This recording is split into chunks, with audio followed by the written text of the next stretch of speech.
ஒரு குட்டி கதை சொல்லலான்னு பார்க்குறேன். குதிரை ஒன்று ஓடிக்கொண்டிருக்கு.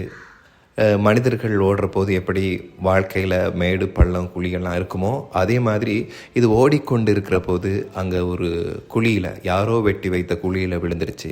குழியில் விழுந்ததுக்கு பிறகு அது ரொம்ப சத்தம் போடுது, கத்துது. அப்போ மலிவான மனிதநேயம் நிறைந்த இந்த உலகத்துலேயும் மனிதநேயம் மிக்க சிலர் வந்து அதை காப்பாற்ற முயற்சி செய்கிறாங்க. கம்பு போடுறாங்க, கயிறு போடுறாங்க, எப்படி தான் இருந்தாலும் அதை வந்து காப்பாற்றவே முடியலை. அப்போது அவங்க நினைக்கிறாங்க, அங்கே இருக்க மக்கள்லாம் இதை வந்து நம்ம ஒரு கருணை கொலை செஞ்சிடலாம் அப்படின்னு சொல்லி, எனது பாவம் அப்படியே கத்தி கத்தி சாகிறத விட மண்ணை போட்டு அதை மூடி அப்படியே அதை வந்து கருணை கொலையாக செஞ்சுருவோம் அப்படின்னு சொல்லி இவங்கெல்லாம் மண்ணை அள்ளி அள்ளி போடுறாங்க. அப்போ அந்த மண் வந்து அந்த குதிரையின் முதுகில் விழுகுது.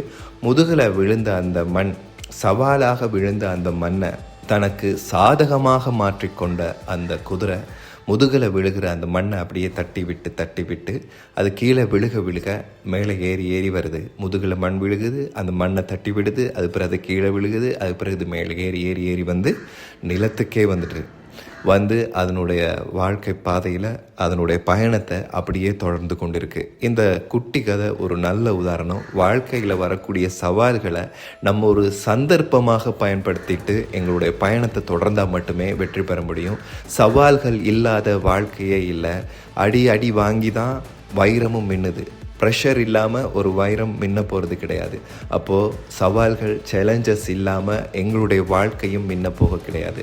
ஒரு ஆர்டினரியான ஒரு லைஃப் எக்ஸ்ட்ராடினரியாக மாறணும் அப்படின்னு சொன்னால் சவால்களை சாதகமாக பயன்படுத்தி நாங்கள் வாழ்க்கையில் ஓடணும். அந்த ஓட்டம்தான் எங்களை வந்து வெற்றி மிக்கவர்களாக மாற்றும்.